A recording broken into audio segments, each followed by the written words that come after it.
Welcome. In this video, I'll show you a quick guide on how to clear your printer queue in Windows 11. All right. Start by clicking your search bar and then type in services. All right. Once this one pops up, go to the right side and click on Run as Administrator.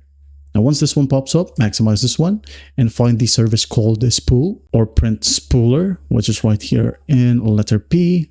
Click on it, right click, and go to Properties. All right. Once you can see this page, just go ahead and click on Stop.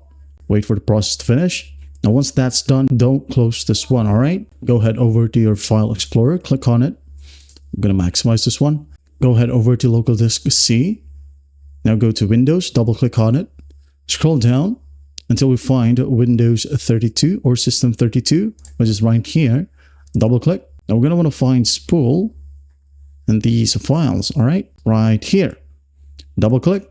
Now go ahead over to Printers. All right. If you can see files right here, go ahead and delete everything. Highlight everything, right click and hit on delete. Once it's all deleted, go back to services.msc, which is right here. Go ahead and start the print spool service. Go ahead and click on start.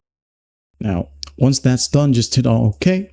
Close this one and you just cleared your printer queue in Windows 11. Well, I hope this video helps and I'll see you in the next one.